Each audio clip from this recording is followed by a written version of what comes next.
feedback que verifico. No feedback ya por normal.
The actress, known to many people as Natalie Wood, was known to rather fewer people as Natalia Zakharenko, the child of Russian parents who had gone to the United States at the time of the Revolution.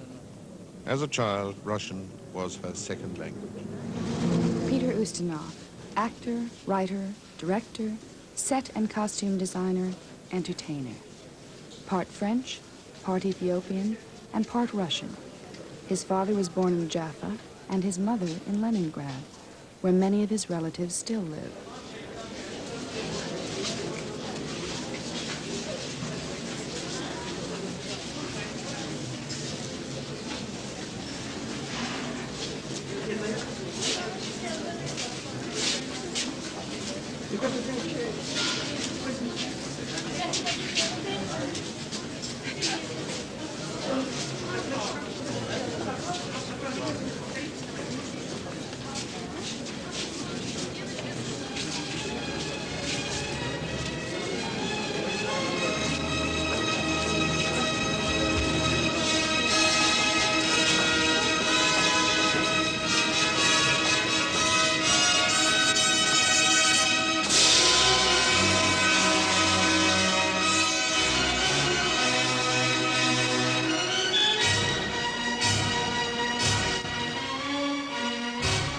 The Hermitage is one of the world's great museums.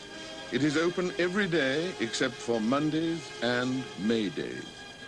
People and events that changed the world are the forces behind its astonishing accumulation of masterpieces and the spectacular halls that house them.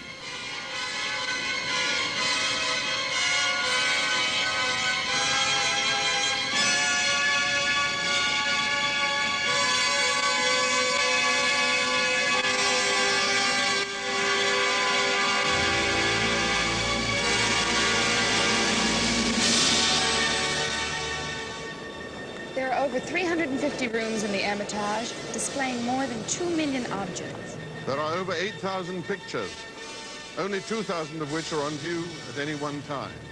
There are 500,000 engravings and 40,000 drawings. Over 20,000 people visit the Hermitage every working day. There are 1,945 windows and 1,756 doors. There are 14 miles of corridor and gallery and 129 staircases.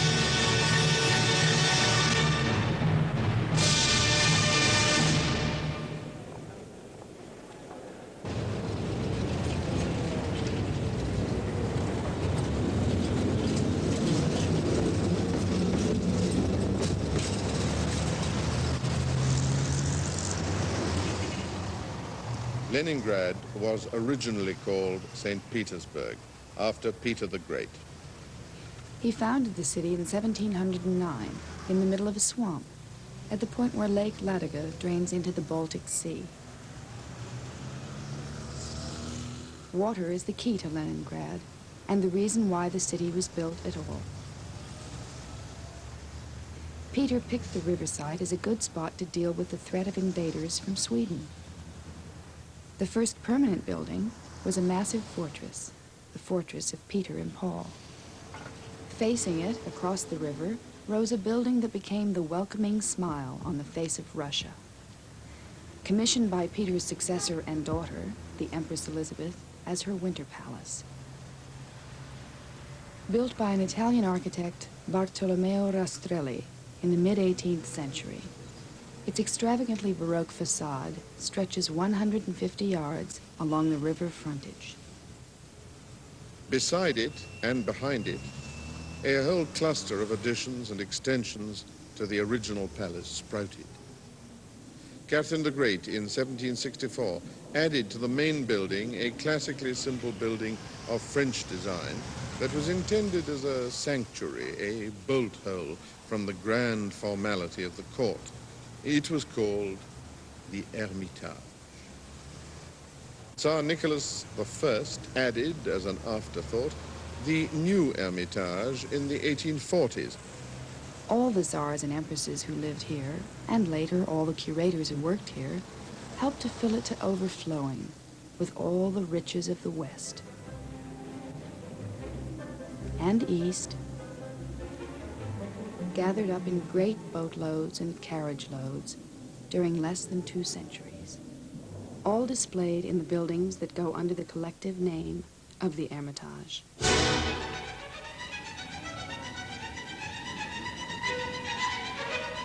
The Hermitage starts with a series of buildings that are showpieces in themselves.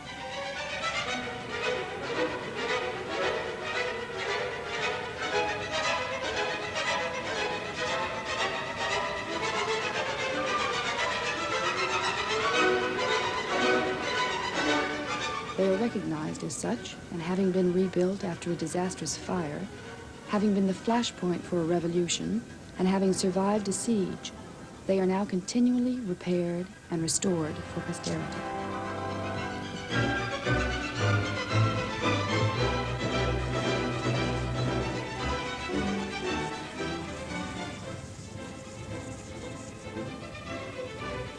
At the Hermitage, stucco work is applied with all the skill and imagination of its original creator.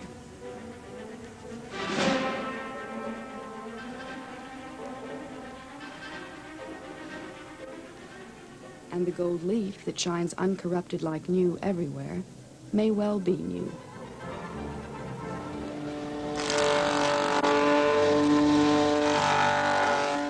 $2,500 people work in these buildings, in the public galleries and behind the scenes. The Oriental Office. The Porcelain Office.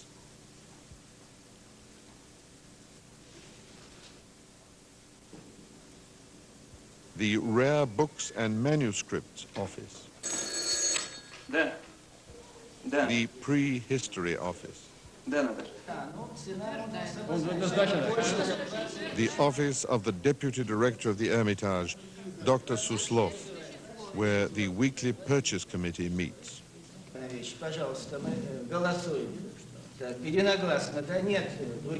The restoration departments, where some uniquely Russian recipes are deployed, like the glue that comes from bones and bees. It is traditional glue. Made of sturgeon, I think. Sturgeon glue, yes. A sort of byproduct of ikra. Yes. Of caviar. Is it mixed with anything? No, it is, sometimes we mix it with honey. Yes. Really? Another really plastification. Homeopathic exercise in pure materials. Yes. That's very good. Yes. Over them all presides the director, Dr. Petrovsky, writer and archaeologist who has been connected with the museum for 56 years. To the casual visitor to the Hermitage, it could seem as though his staff are all ladies in green, unswervingly dedicated to keeping a protective gap between the Hermitage treasures and the public. But there's a specialist staff dedicated to closing the gap between masterpieces and people. Soвершенно верно. De viszont a mondani valója ugyanaz. Egy kicsikét eltérnek a színek, és hogyha nézzük művészeti szempontból... И в этой комнате находятся картины. Значит, он бы нашел взаимодействие цветовых световых лучей. Вот давайте подойдем немножко поближе. И посмотрите, как написано тело человека. A été offerte à Catherine II par son favori Potiomkin. Comme cadeau de réponse, c'était le palais de Taurus. Máskülönben a festőművész nagyon nagy tehetséggel rendelkezett abból. In a room tucked under the grand staircase is the children's painting room, where each week the Hermitage holds 26 different classes. И как тебя зовут? Нина. Нина. И сколько вам лет? Мне Да? 6. 6? Да. 6 years old. Мне будет 7 скоро. Oh, soon you'll be 7. Yes. И что это? Тигр. A tiger. Да. Это старый тигр? Нет, просто тигр. Просто тигр. It's just a tiger, not necessarily an old one. А что это? А вот это лес. Yes, it's the woods, да, trees, of course. Это Yeah. грибы, да. Это не грибы, это цветы. Цветы, these are flowers, not mushrooms.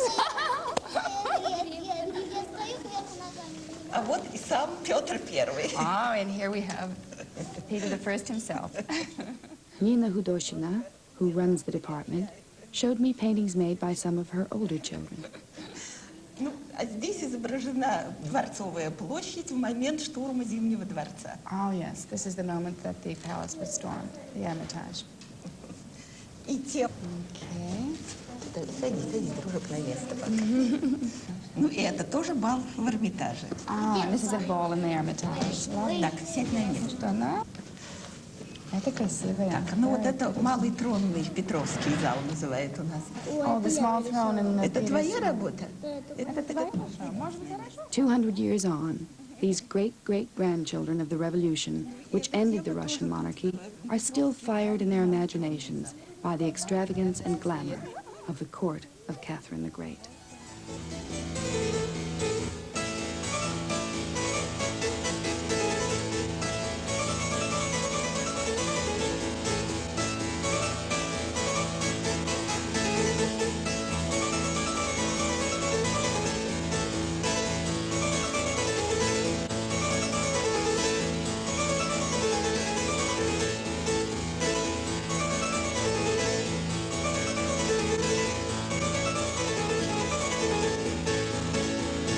Catherine was born an obscure German princessin. She came to Russia at the age of 15 in order to marry the charmless and ineffectual Peter III, as useless a husband as he was an emperor. She escaped boredom by cultivating the most fashionable artists and most admired intellects of Europe. By the time that Peter was assassinated and she herself sat on the throne, the original Sophie of Anhalt-Zerbst, known to her friends as Figgy, was transmuted into Catherine II, Empress Autocratrix of all the Russias, of Moscow, of Kiev, of Vladimir and Novgorod, Tsarina of Siberia, of Kazan and Astrakhan. And a sizable zest for power was matched by an equally huge appetite for the finer things of life.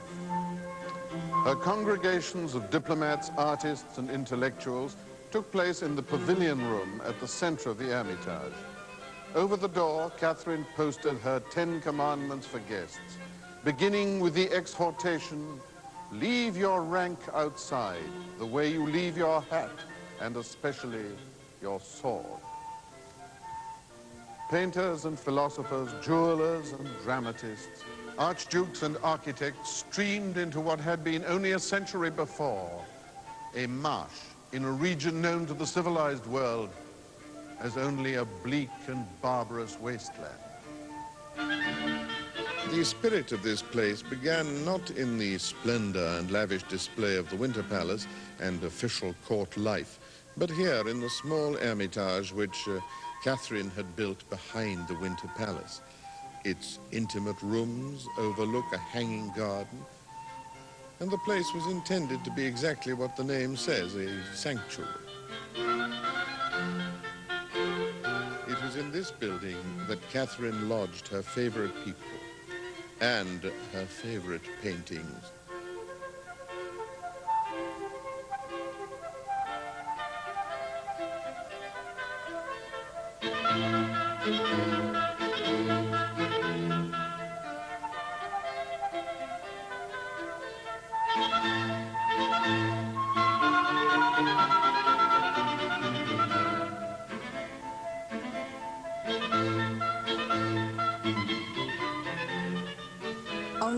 Miss and I can enjoy all this. That's a much-quoted line of Catherine's contained in a letter describing the arrival of a new crate load of masterpieces. Catherine, of course, couldn't actually go around Europe personally looking out for likely purchases. Instead, she built up an army of spies and agents who were as ruthless in pursuit of masterpieces as was her army at waging war. The Savoyard, by the 18th century French painter Antoine Watteau.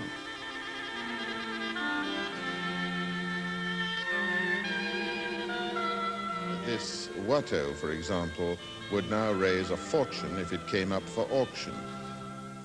It is extremely unlikely that a Watteau of this class will ever come up for auction again.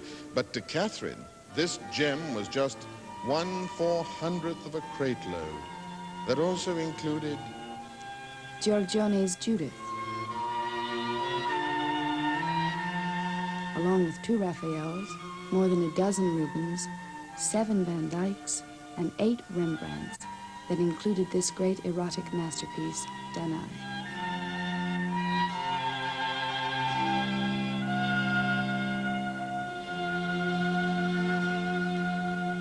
The sale was negotiated by the French philosopher Denis Diderot after years of Machiavellian negotiation. The loss caused an uproar in France. Diderot was unmoved. Barbarism and all it brings in its train is traveling south, and science, art, taste, and wisdom are traveling north. Order me lots and lots, as many as would go to make a basket of little cakes. The next year, it was England's turn to have a large slice shorn of its national heritage. The great collection amassed by Sir Robert Walpole went up the Neva. 15 Van Dycks that are a library of quintessential English faces, mainly those of the Wharton family.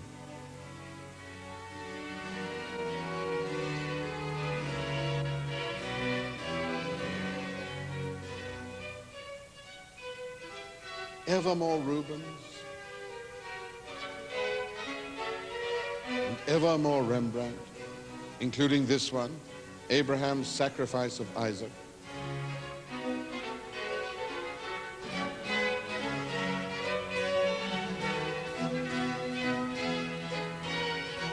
The British, as always, asked questions in Parliament. Dr. Johnson led a campaign to prevent these pictures from leaving the country forever. Sir, but it was too late. Your humble servant has got her claws on it, and would no more let go than a cat would a mouse. The Walpole paintings are scattered through this room, absorbed into the Hermitage's total score of 26 major Rembrandts. Catherine got her hands on this masterpiece by the French 17th century painter Poussin. Landscape with Polyphemus, an antique pastoral set in a sun-filled valley with nymphs and shepherds, as yet unaware of the brooding giant on the rock above them, an omen of tragedy to come.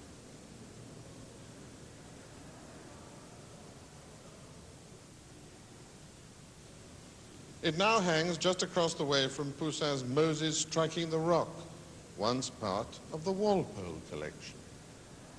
And the buying went on. By the end of Catherine's reign, there were 3,926 paintings in the Hermitage, the heart of the modern museum. Paintings, objets d'art, jewels, engravings were fetched from all over the world to St. Petersburg, and the artists went there too.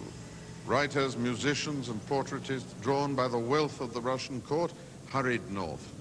There was always a great deal for architects to do, even long time after Catherine. For instance, this room was rebuilt in the style and decorated by my grandfather, Professor Leontiy Benoit, just before the outbreak of the First World War.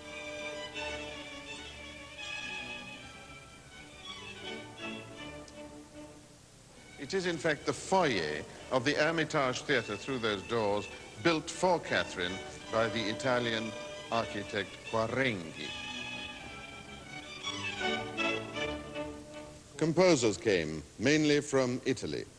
Cimarosa, Traetta, Sarti, Piccini, Paesiello, and others. However, Catherine once said that as far as she was concerned, there was no possible difference between a 9-part orchestra and 9 barking dogs. The composers accommodated the tone-deaf empress in different ways. Paesiello by lacing his operas with musical tricks to sugar the cacophonous pill. And the strategy seems to have worked. In a letter dated February 5th, 1779, Catherine wrote, Paesiello gave us a treat the day before yesterday with a comic opera composed in 3 weeks that would make you die laughing. 2 men in search of eternal youth are bewitched into extreme old age. It is called The Pretentious Pundit. Gli astrologi immaginari. Or I Astrologi Immaginari. And there's a duet where coughing is put to music. Oh, sento come tosso, mi senso un soccorso.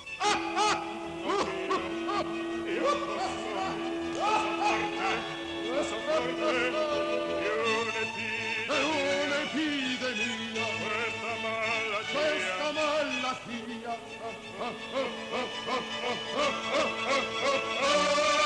infatti sono morto.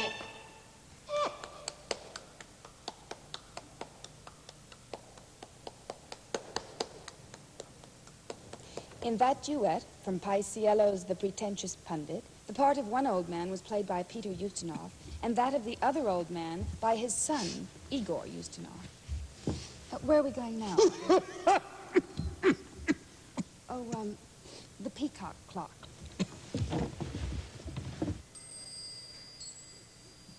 The peacock clock in the pavilion room of the old Hermitage was made for the Russian court by the brilliant watchmaker James Cox. Nowadays, the peacock displays its feathers just once a year as a treat for small children.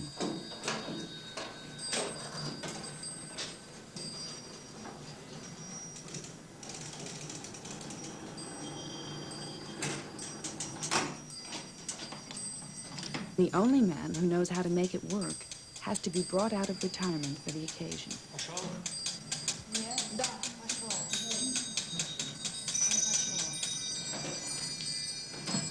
I asked Mr. Pyotr Ivanovich Zaharov how he first became acquainted with the clock. He's telling me that he was on the Hermitage staff for 31 years before he retired. It used to be wound once a week for the general public, but its 200-year-old mechanism began to show signs of strain, so reluctantly it was decided to restrict its performances to an annual show for children and for visiting VIPs. Although he can no longer see the performance himself, he's explaining exactly what occurs. The owl starts tapping its foot, silver bells chime, and then the peacock begins to move.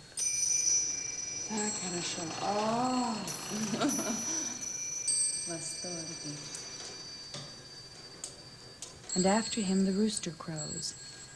He knows it's hard to hear him, but he is very firm that he does make a sound.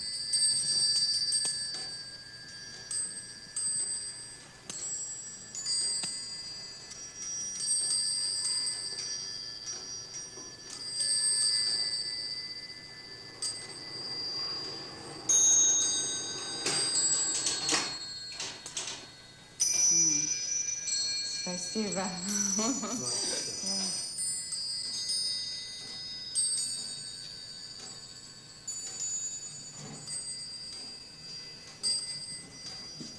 He remembers winding the clock for Indira Gandhi, Tito, and Harold Wilson.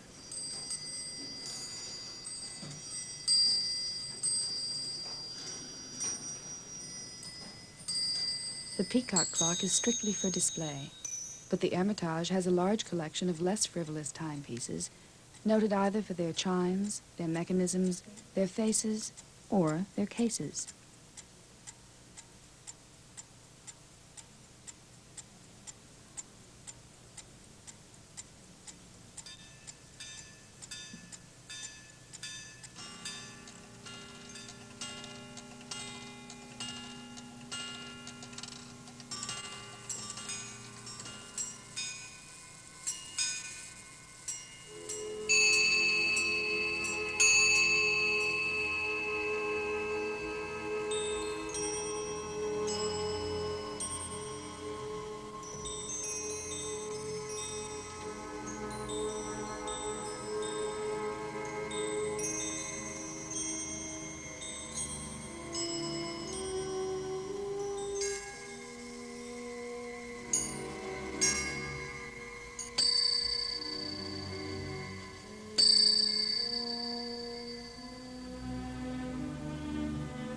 Today, on your way from one gallery to the next, you walk through corridors lined with tapestries and candelabra. Chests decorated with intricate marquetry and mosaic.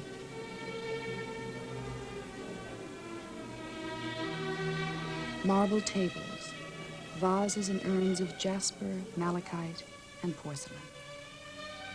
As paintings and treasures of all kinds were pouring into St. Petersburg, the wealth of the Russian court subsidized craftsmen and artists throughout Europe. If she couldn't find what she wanted, she commissioned it. Catherine commissioned this statue, dedicated to the memory of her predecessor, Peter the Great, from the French sculptor Etienne Falconet. Peter points sternly westward, while beneath him rears not only his horse, but a breaking wave, carved from a solid block of granite. Today, the statue has become more than a local landmark.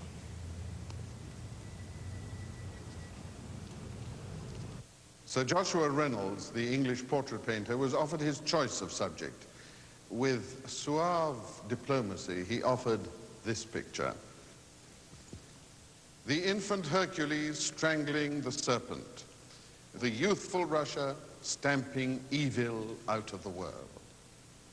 The other large Reynolds in the Hermitage, Cupid untying the zone of Venus. It was owned by Catherine's favorite, General Potemkin. From Josiah Wedgwood of the Potteries, Staffordshire, England, Catherine commissioned a vast dinner service for use at her summer palace. This table and dessert service, consisting of 952 pieces, with 1,244 real views of Great Britain, was made at Etruria in Staffordshire and Chelsea in Middlesex in the years 1773 and 1774, at the command of that illustrious patroness of the arts, Catherine II, Empress of all the Russias, by Wedgwood and Bentley. The largest portion of the rarest dinner service in the world, thought until recently to be lost forever, is stacked unseen in the cupboards of the Hermitage Reserve.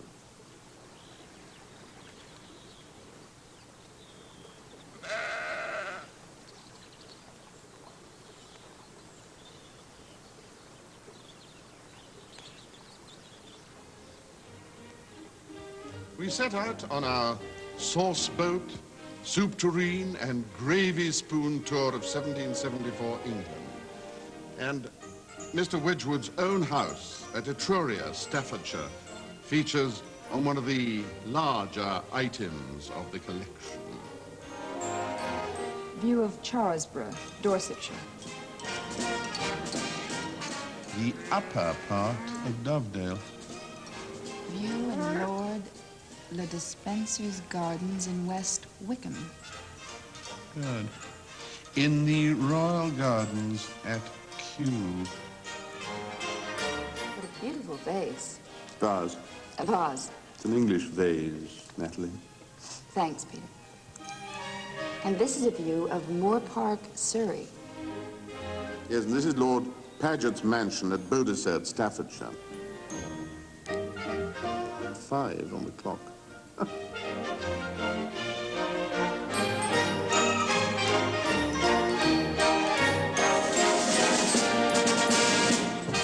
A view of Titchfield House, Hampshire. View of the Great Lake at Windsor. View of Carew Castle, Pembrokeshire, the property of Sir John Carew. View near the old kitchen at Stanton Harcourt, Oxfordshire. View of the ruins of the castle.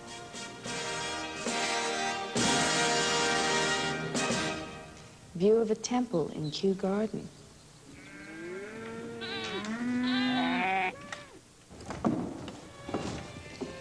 In the rare instances in which things could neither be created nor commissioned, they were copied. The Vatican Loggia, designed by the Renaissance master Raphael, was not for sale, but having seen engravings of it, Catherine wanted it.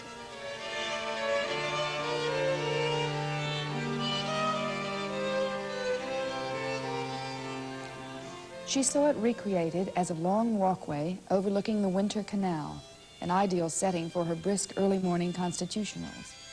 230 feet is, after all, a fair distance to cover.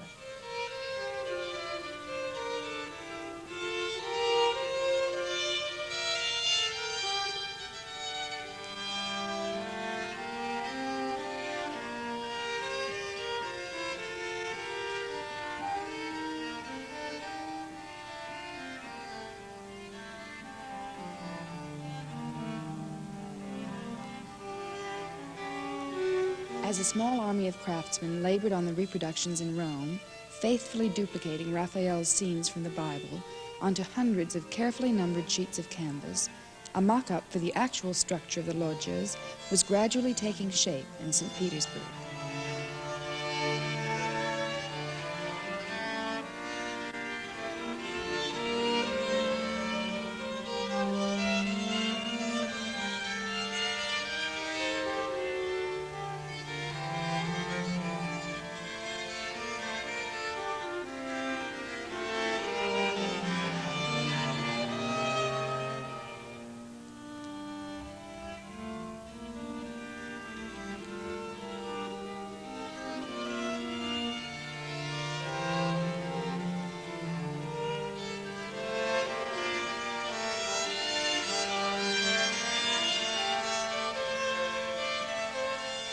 After 8 years, the whole thing was painstakingly fitted together like an enormously complicated jigsaw puzzle. Catherine had her own Raphael loggia.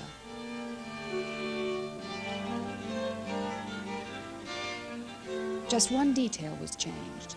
The papal arms over the door were replaced by the Romanov family arms, the double-headed eagle. No doubt the popes still walk along the original that joins the Vatican private apartments. Catherine has been dead for some 200 years, but her version of the loggia is still as fresh as the day it was assembled, having been carefully glazed to protect the painting from the damaging Russian climate and cosseted as the rarity it is. The Roman original, however, is now faded. So to study Raphael's skills in detail, scholars must make the journey to the Hermitage.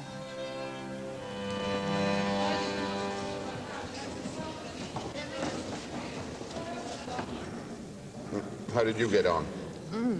I've just walked through the Raphael loggia. Where are you off to next? That's a good question. I'm going to march down to the 1812 gallery to see a handful of generals.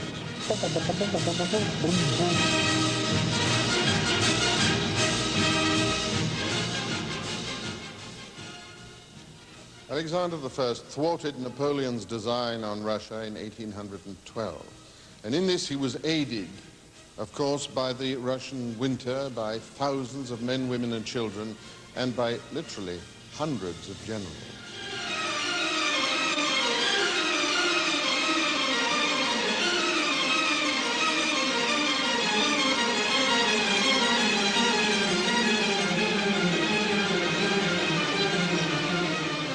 The generals are immortalized in these portraits by the English artist Poor George Daw, who dedicated 10 years of his life to the faces of Russian generals and managed to make each one as individual and as lively as though it were his first.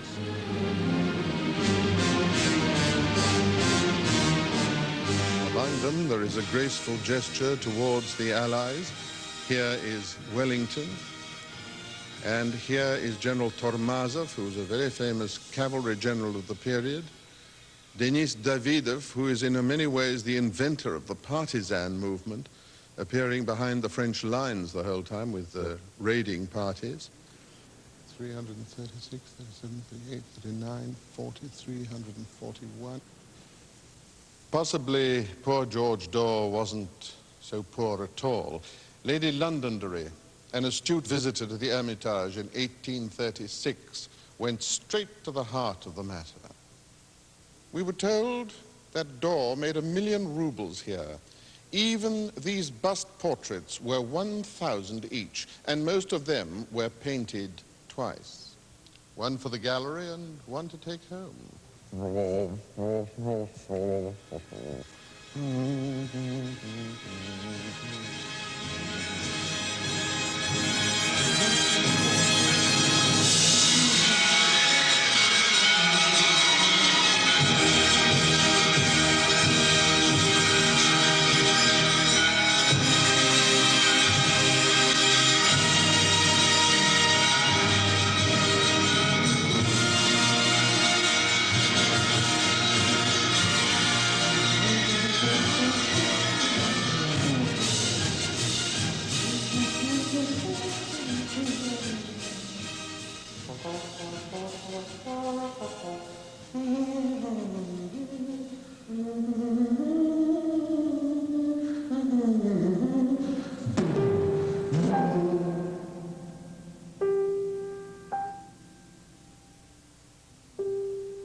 The Hermitage has more than a gallery of generals to mark the 1812 campaign.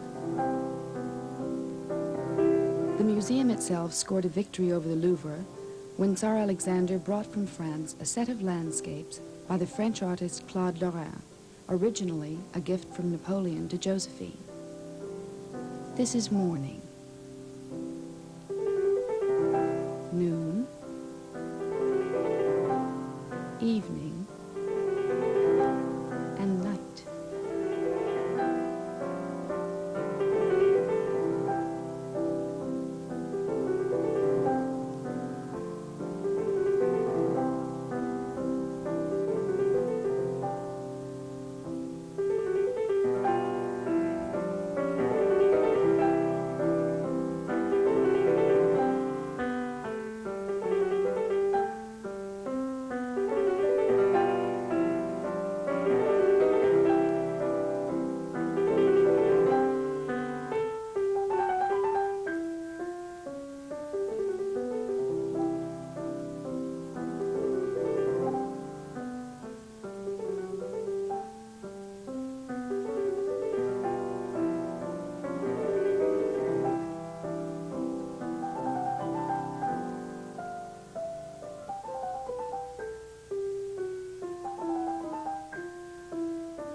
Not even the skeptical Lady Londonderry could withstand the sheer splendor of the Hermitage. She spent Tuesday, 20th September, 1836, eyeing the rooms and their contents, and afterward made this entry in her diary. The riches, gems, and treasures of this palace are like the fancied contents of those described in the Arabian Nights, and the magnificence of the vases, jars, tables, consoles, etc., of porphyry, jasper, malachite is perfectly astounding. Only months later, the palace that had so astounded her was almost totally gutted by fire. Nicholas I was in a hurry to have it rebuilt, so a labor force of 6,000 men worked day and night throughout the length of a Russian winter, rebuilding the Winter Palace. Each day, many of them died. In a climate of 30 degrees below zero, they were forced to work in rooms that were fiercely overheated to speed the drying out process of the new plaster. And as men perished, they were replaced instantly by others. While the Winter Palace was in the process of being rebuilt, Nicholas decided to add the new Hermitage building to be designed specifically to house art treasures. He was offered a whole clutch of Goyas, but strangely enough, he turned them down. And this portrait of the actress Antonio Zarate is, in fact, the only Goya in the Hermitage. And it's of much more recent acquisition, 1972.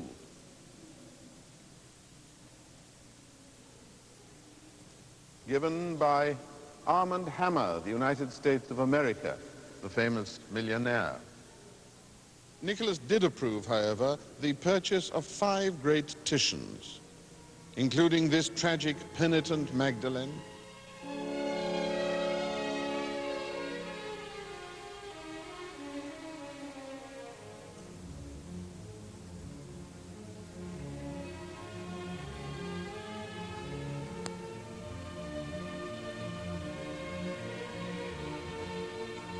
and Christ carrying the cross.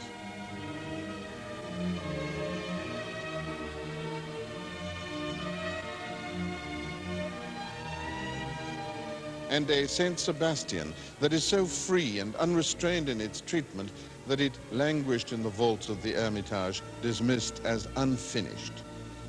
However, changing taste and a deepening appreciation of the suggestive in painting have led to the picture's reinstatement on the museum wall.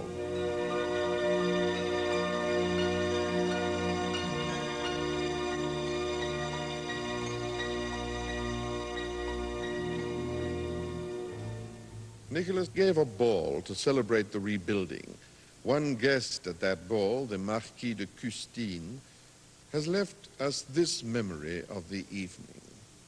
It was magical. Each room, each picture was the subject of surprise to those Russians who had witnessed the catastrophe.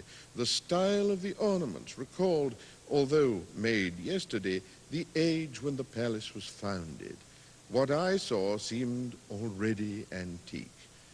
In Russia, everything is copied, even time. And then Nicholas I opened the whole to the public, at least to those members of the public that had tail coats in a condition to be worn. If you're not prepared for it, the Hermitage can simply stun you with the amount of its treasures and their sheer size. The new Hermitage, in particular, does things on the grand scale. Vases that you can only peer up at, rather than look into. And forests of granite pillars in the 20-column hall.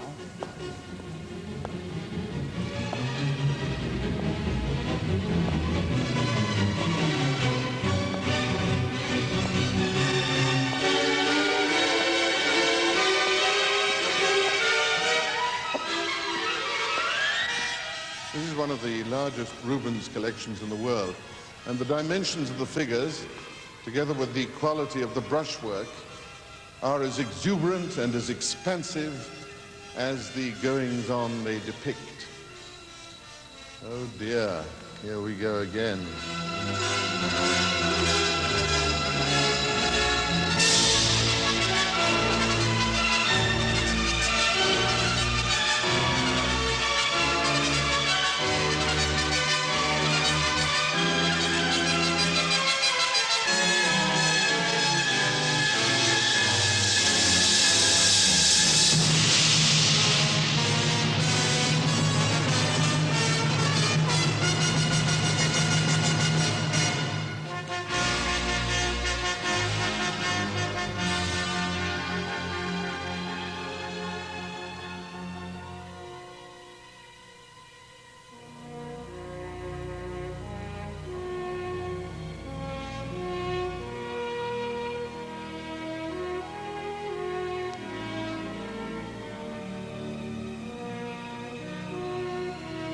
There are vast marble halls housing antique statuary from ancient Greece and Rome.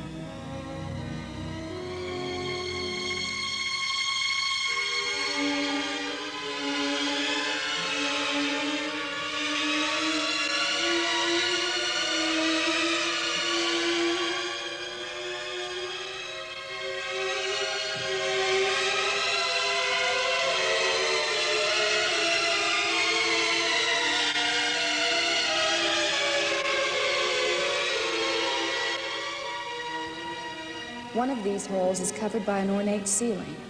It's embossed with profiles of those sculptors considered great in the 19th century. Canova and Michelangelo. The only work by Michelangelo in the whole of the Soviet Union is, of course, in the Hermitage, his Crouching Boy. And here, for heavy relief, is this room full of red plush chairs into which people can sit and not particularly look at any paintings. It is the room devoted to two 17th century Dutch painters, Snyders and de Vos, a row of shops by the former. Shops, although the things for sale are slightly improbable, and some scenes of unbelievable carnage by the latter. In this series, the fish seem to be more aggressive than the dogs, and the vegetables more terrifying than the fish. An unpleasant modern note is struck by the fact that baby seals and dolphins even seem to be for sale at the fishmonger's shop, whereas the only vegetarian in the whole collection in this vast room is one horse that is nibbling at a ferocious piece of lettuce. But the Hermitage also contains this room, dedicated to Flemish paintings made around the 14th and 15th centuries. They're intimate pictures, modest in size. They show us mystical themes set in a real world and experienced by real people. Lamentation over Christ by Hugo van der Goes.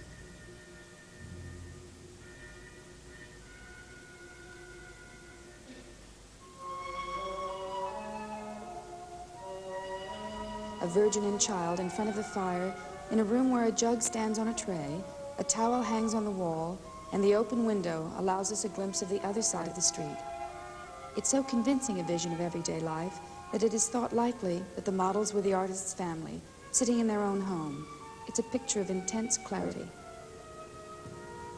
But the man who made it remains obscure, his identity unknown. Only the painting has a name, Madonna by the Fireside.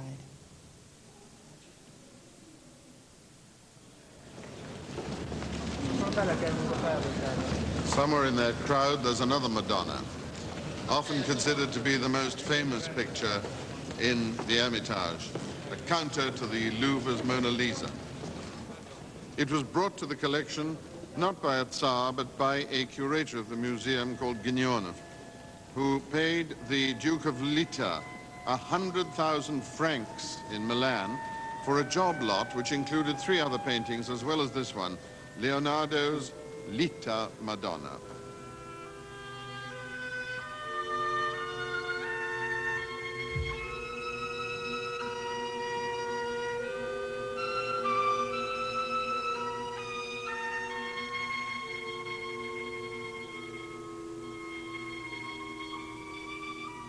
The other Leonardo in this room is the Leonardo Benoit. It's really part of my family history. It was acquired by the Hermitage from my mother's family. Accounts vary about the nature of the deal, but I believe it to have been for a pretty reasonable sum. It was actually the property of my maternal grandmother's family that found it in Astrakhan off a troupe of Italian strolling players who were having difficulty paying a bill.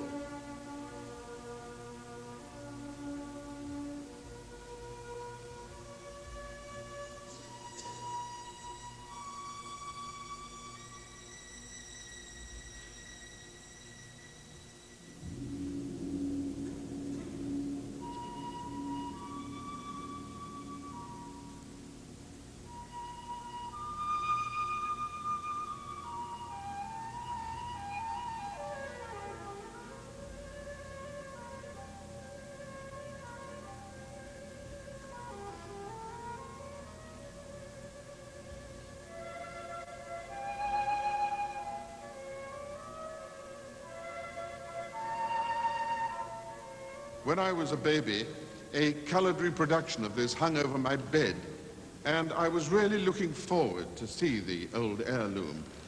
And what do I find? A photocopy, black and white. Not unnaturally, I asked Dr. Pietrovsky what had happened to it. The Madonna Benoit has wings at the moment. Lately, many treasures in the Hermitage have either learned to fly or to swim because they have been traveling throughout the world a lot. And your Madonna Benoit went to the States, where it will be displayed for the American public, and that will make her even more famous. This is a very good thing that treasures nowadays can travel all over the world. It is very important for us that we have got close links with each other. There is no threat of war, and that we do have close contacts, which is very important. Professor Petrovsky, you're very well known throughout the world as an archaeologist, but every father of a family has a secret favorite among the children, even though he never admits it. Is there any department which is a passion of yours in this enormous gallery? I like separate things in the Hermitage, such as Madonna Lita by Leonardo da Vinci and The Prodigal Son by Rembrandt.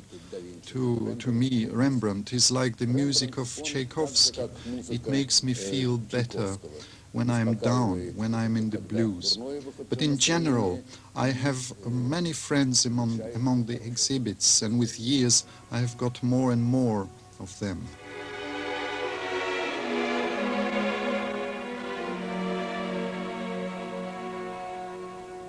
The Hermitage has a collection of Rembrandts that represents all the various phases of the artist's career. In this one room, you can follow his development from the early portrait of an old warrior through to Flora, painted in the year of his marriage to Saskia, the model for this canvas.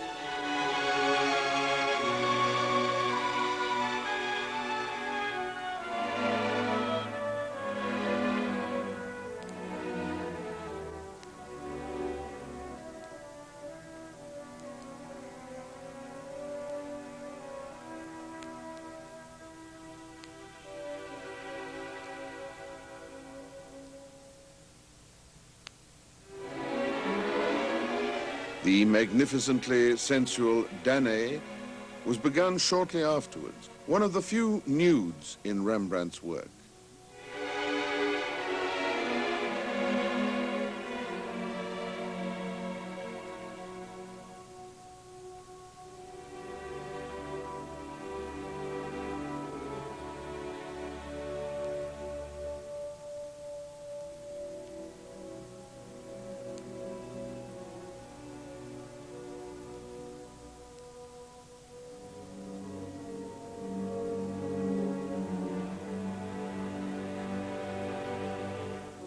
On to the earthy Holy Family of 1645.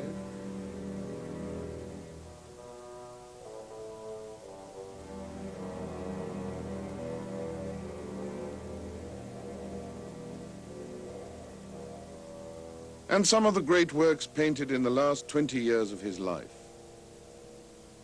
The Descent from the Cross,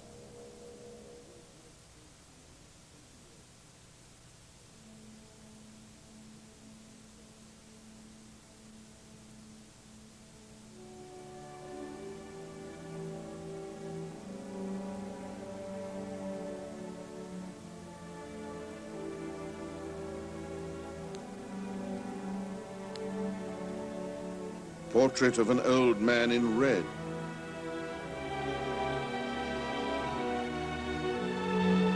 the mighty and somber canvas, Return of the Prodigal Son.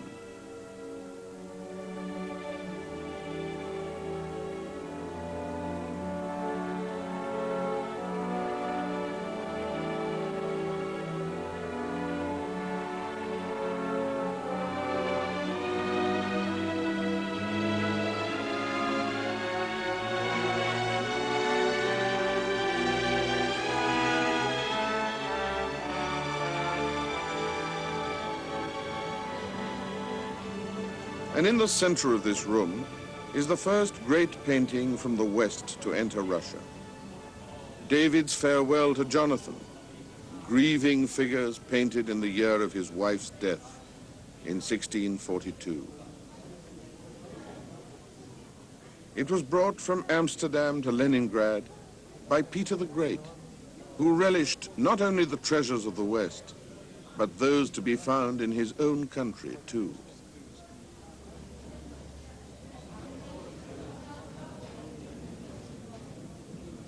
It is appropriate that the corridor leading to the Peter the Great room in the Hermitage should be hung with icons. Icons were central to the faith of the Russian people. They were found in great cathedrals, village churches, and homes all over Russia. Today, they are prized in the West as masterpieces of religious art.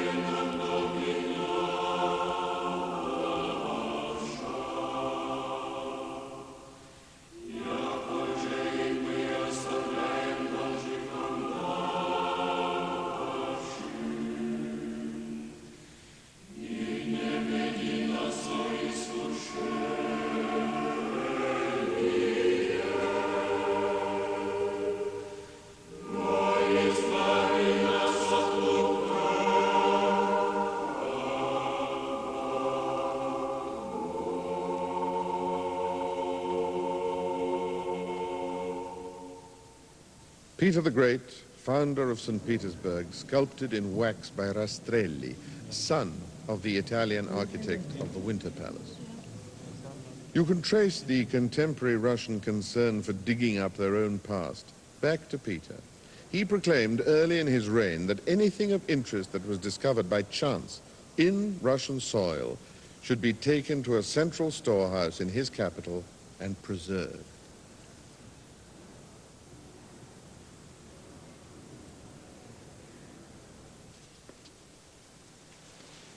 This man was born around 2,500 years ago. In the northern plains of Russia, the permafrost, that cold that grips the earth to a depth of literally hundreds of feet, has preserved this chief in a frozen tomb. He's remarkably tall, just short of 6 foot. The marks of his rank were buried with him. This wooden chariot, his horses fully equipped for war.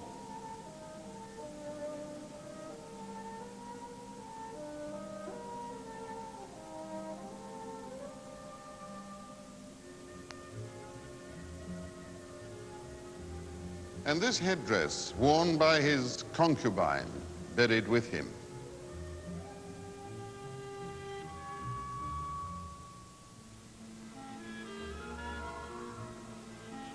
A different headdress of the same time, a laurel wreath worked in gold.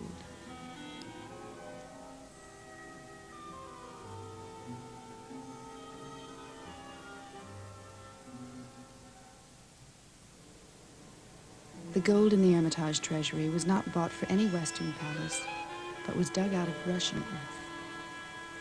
Most of it was found beneath the burial grounds of kings who ruled over tribes scattered from the Black Sea to Siberia.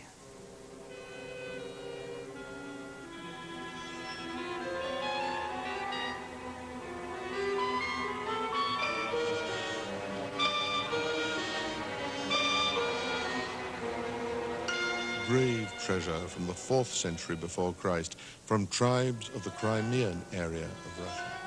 Scythian gold, made by a people who colonized the southern steppes of Russia 700 to 200 years before Christ.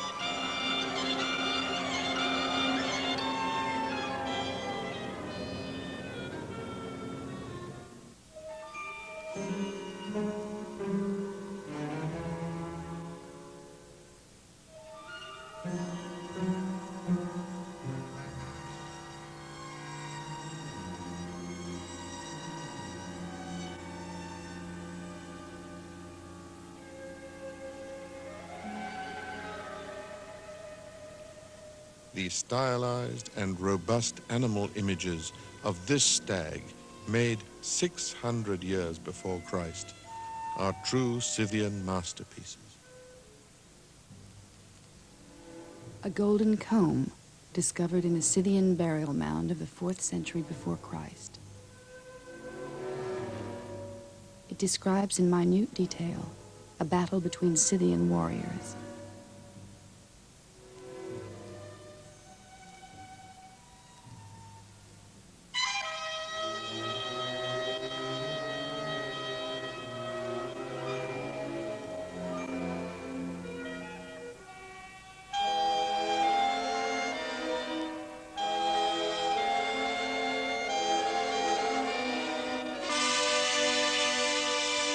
a crown made by Sarmatian people living in the Caucasus region during the 1st century before Christ.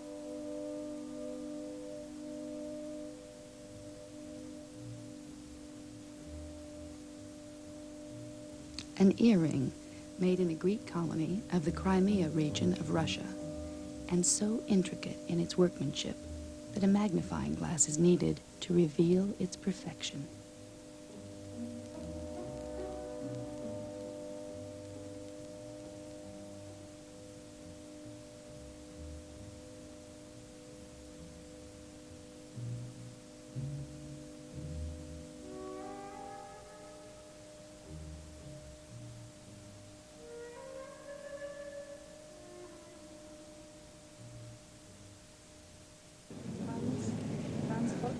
As much as he wished to preserve the heritage and national characteristics of his people, he also wished them to share his fascination for the latest advances in navigation and in science. A rare collection of lathes from Peter's own workshop. This ivory candelabra was made in part by Peter and testifies to his skill in working these machines. The room is dedicated to Peter's desire to bring his nation into step with Western civilization. The city was already known as Russia's window onto the West. It was here in St. Petersburg that the two cultures first made contact, and the architecture proves it.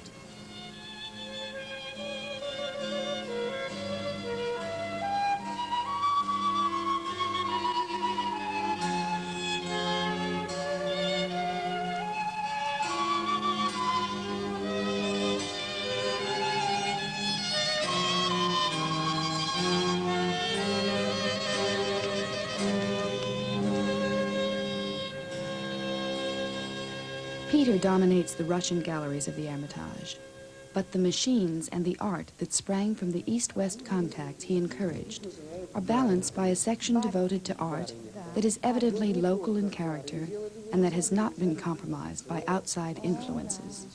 Vladimir Matveyev, a curator in the Russian section, told me about some of the pieces. These small wooden dolls are called baryanki, made by craftsmen who also carved doll hussars and officers for small boys. This small doll of a woman holding a child is wearing a headpiece called a kokoshnik.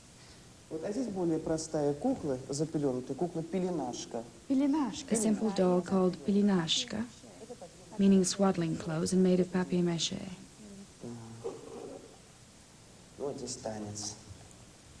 Медведь играет на балалайке, а коза пляшет, танцует. Он танцует? Да, коза танцует. О, коза танцует.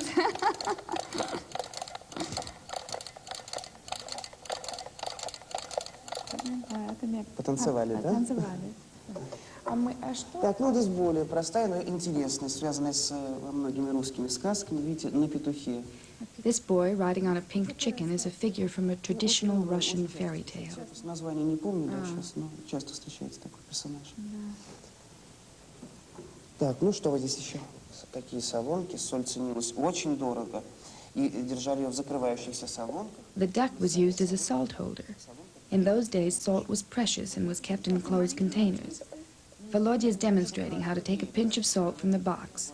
A pinch of salt is a щепотка, a word I knew from my childhood. Соли, как щепотку, знаете? Щепотка. Щепотка, вот так вот, щепотка. А, да. И опять закрывается. But the most pertinent reminder of the past in the whole of the Hermitage is not a painting or a sculpture or an icon. It's a room. It's one of the most extravagant interiors in the Winter Palace, with columns coated in a layer of mosaic made from malachite, a stone discovered in the mountains of the Urals in the 19th century.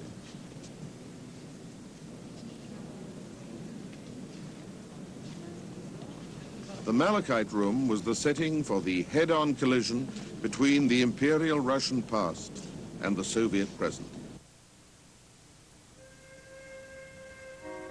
And this room symbolizes the cause of that collision. This is the gem room in the treasury of the Hermitage.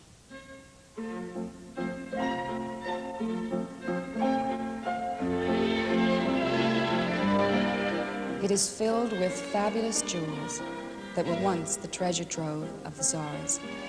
There are exquisite trinkets and baubles.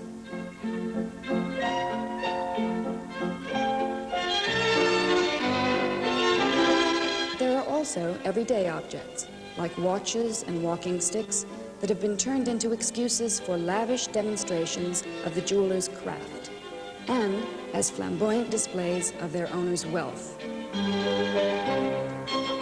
A cupboard full of trinkets, with artificial flowers made for the Empress Elizabeth from sapphires and emeralds.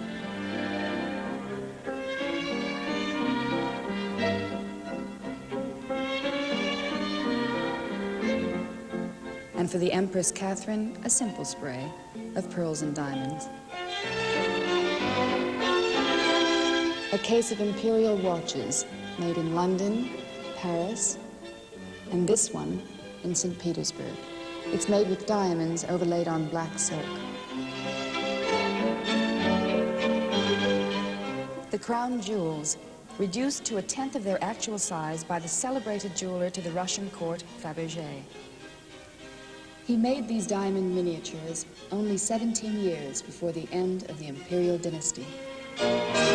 Fatally out of touch with the harsh realities of life which faced the majority of his subjects, the last Tsar, Nicholas II, was forced to abdicate.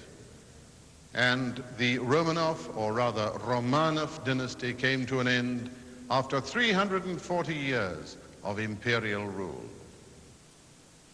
A provisional government sought to fill this vacuum, a government which was too middle class and finally too effete to carry out the urgent demands for radical social change made by Lenin and the Bolsheviks. The Winter Palace became the sanctuary of this provisional government, and they tried to enforce proletarian administration from the opulence of the state apartments. But Lenin impatiently arrived back from exile in Petrograd, and the city became the flashpoint for revolution. Now or never, he cried. Теперь или никогда. On the 16th of October 1917, the battleship Aurora fired shots from across the Neva. It was a signal. And the Bolsheviks stormed the Winter Palace and arrested the provisional government. In 1928, the great Soviet film director Sergei Eisenstein made October, using the actual location of the storming as the setting for his dramatized reconstruction.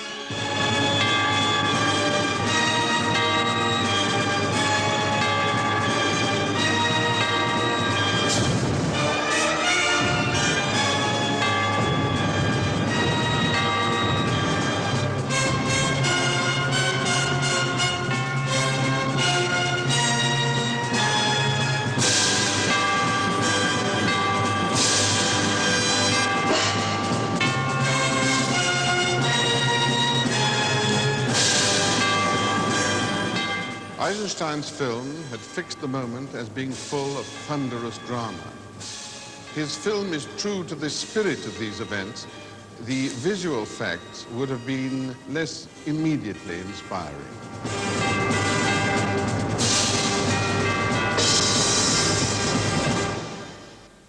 Only 300 men were needed for this operation, and so they very sensibly used a modest back staircase in order to infiltrate into the palace. They used, well, in fact, it was this very staircase, now called the October staircase.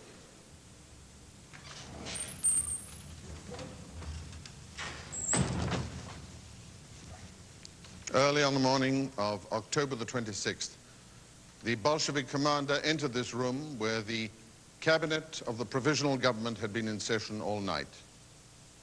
It was empty. He found the ministers in a small adjoining dining room where they had taken refuge when the attack began. And he said to them, "I announce to you, members of the provisional government, that you are under arrest." It was one of the most far-reaching moments in history. Nothing in the palace was disturbed. Lenin had said that from now on, everything in it belonged to the people.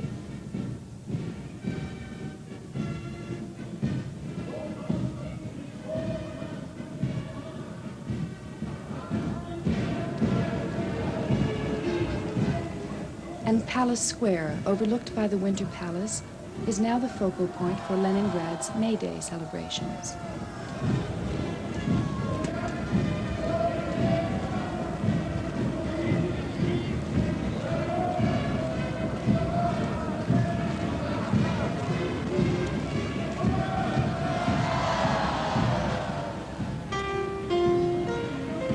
The great private collections, built up by wealthy aristocrats, became the property of the people, and the best things went straight to the Hermitage.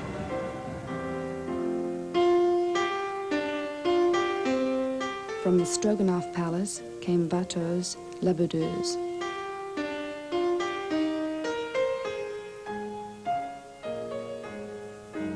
And Claude Lorrain's Landscape with Dancers. From the Narishkin Palace, a portrait by Ingres. From the Yusupov Palace, The Snatched Kiss by Fragonard.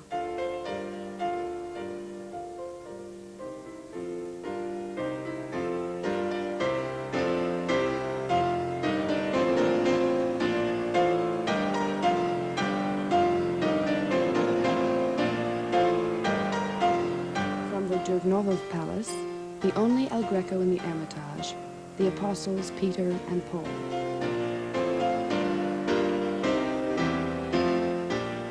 From the Shuvalov Palace, a portrait by Lucas Cranach the Elder. Hundreds more paintings came from the former imperial residences, including this early Titian, Flight into Egypt.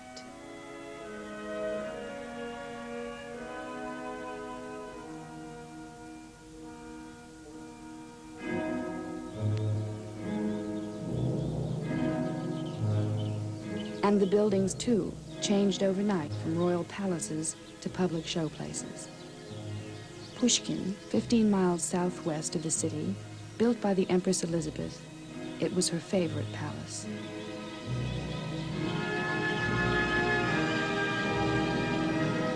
Pavlovsk, a mile from Pushkin, built by the Empress Catherine II for her son Paul.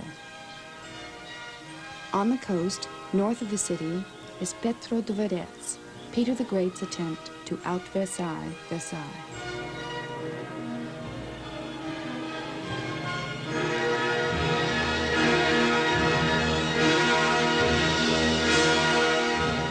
But neither Louis XIV nor the Tsars themselves could ever have imagined the treasure that is lodged on the top floor of the Hermitage. Below are galleries full of art bought as the result of the taste of the times. But up here hangs the art that is still a challenge to the taste of our own time. Paintings by Pablo Picasso, made in the first decade of this century. The Hermitage Picassos, work made during a crucial point in his career, must have looked even more startling at the time they were bought. The museums of France are not as rich in these years of Picasso's work as this collection in Leningrad, because at that time, Picasso had no French patrons.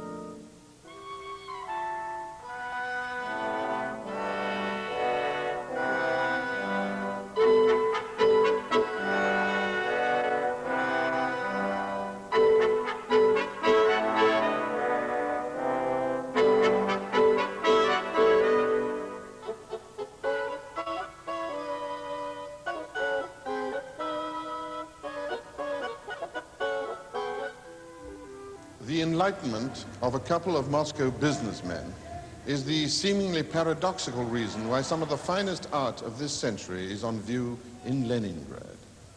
One of those men, Serge Shukin. On the 5th of November 1918, Lenin issued a decree. Since the art gallery of Sergei Ivanovich Shukin is an exclusive collection of great artistic value, it is of great national importance for the people's culture, and the Council of People's Commissars have decreed that it shall count as the state property of the People's Commissariat for Education. And he signed it. It is appropriate that Shukin's collection along with that of his friend Morozov, is housed here on the top floor of the Hermitage in a series of rooms as bare and as light as attics. A palace full of the riches of 2 centuries of acquisition is crowned by paintings bought quite simply for love. From the Shukin collection, the Hermitage acquired 3 Cézannes and 4 Monet. Field of Poppies by Claude Monet.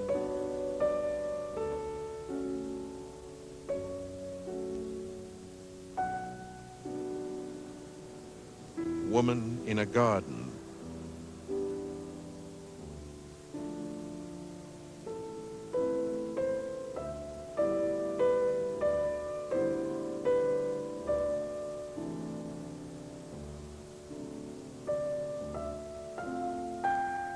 Woman in Blue by Paul Cézanne. And from Morozov came 7 Cézannes.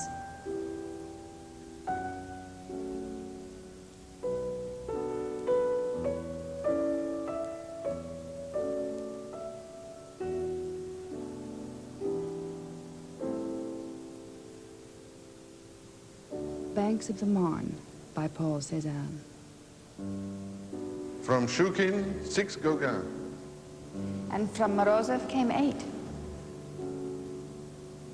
Te Aval no Maria.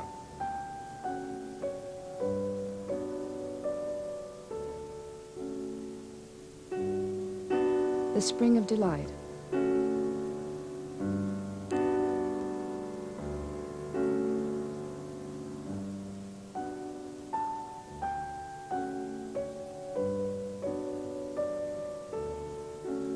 From Shukin, Van Gogh's. And Renoir's.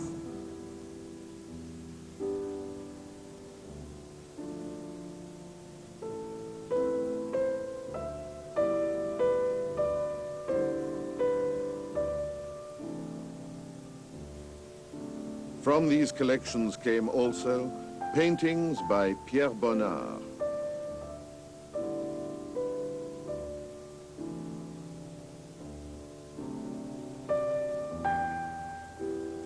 And Édouard Vuillard.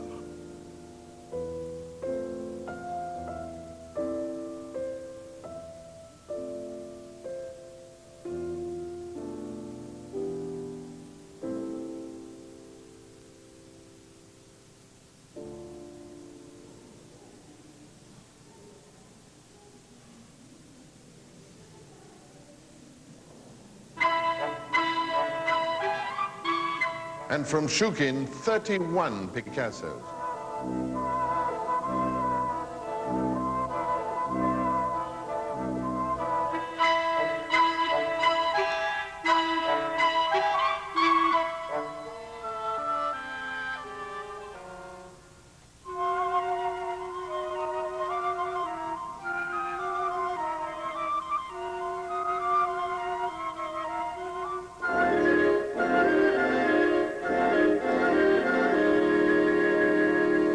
And 27 Matisses.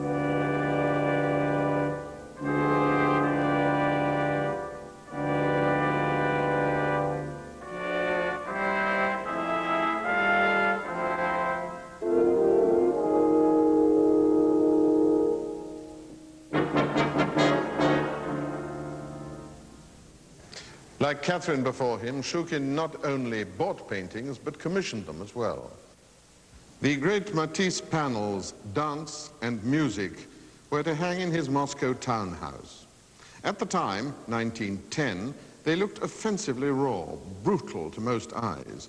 Even Shukin was shocked when he first saw Dance, but soon it took pride of place in the entrance hall to his house, and he commissioned its companion piece, Music, writing to Matisse that, "I find your panel, The Dance, so noble that I have decided to flaunt our bourgeois opinion and hang the nude figure motif over my staircase."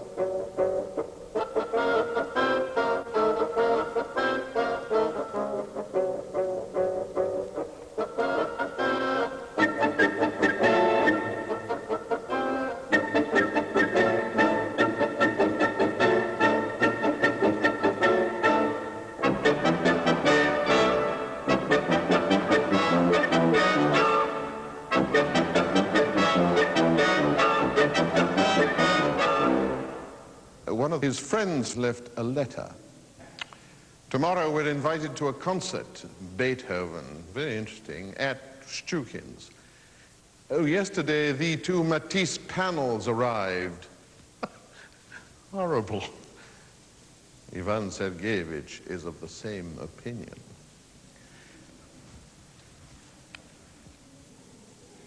A friend remembers Shchukin as a man eager to make a mock of the thick-headed rich men who did not know how to look at things. He loved to say with a wave of the hand, "Good pictures are cheap."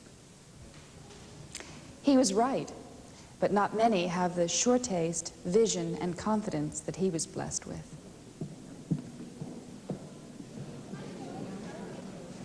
As an exile in Paris, Shchukin was often asked if he resented the loss of his collection. And he would reply that it had always been his intention to bequeath the paintings to a museum sooner or later. And it satisfied him to know that they were being treated with respect and had been made available to art lovers, although he would have liked to have enjoyed them just a little longer. I'm a painter who lives in London. I've come again to look at pictures I've seen before. So it's so compact and so full of things that you just can't get everything. So I'm just concentrating on a few things. Well, we've just started. Overwhelmed, I think, by the volume of the collections of certainly Western European art. Having complete rooms full of magnificent Western European masterpieces is very impressive. I think we're a bit overwhelmed by the volume of it. It's like more than a department store of art. It's too many, almost too many things. You should do very many visits here. I'm a teacher, yes. I work in some small village near Leningrad. And here I like very much Hermitage, and I often come here. One makes these pilgrimages, and I think this is a particularly beautiful painting. This is a Raphael Madonna and Child. I think you ought to just look at it, but I think there's a few things I can say about it. First of all, it's only 7 inches, and it was painted on a wooden panel, and it was when he was 17, so he was absolutely halfway, not quite halfway through his life. He lived until he was about 37. They took it off the wooden panel and put it onto canvas, but this was, all this little bit here was on it then. And I dare say it was painted in lapis, so that this blue must have been very, very bright at one time. But I think it's just an absolutely exquisite painting, and the thing is, you can't talk about it. It has a magic, and you've just got to look at it.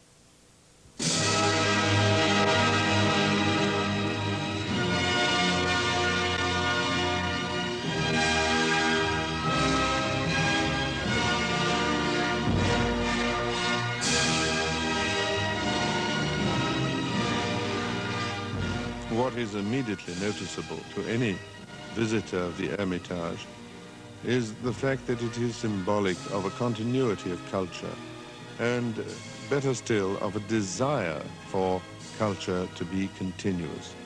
It is a steadying sail to human nature, and a wonderful accessibility is immediately evident.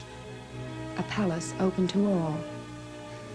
The older generation of Russian visitors still marvel that they can walk freely through rooms that were once the private apartments of the Romanovs and gaze on the throne from which Peter the Great once ruled.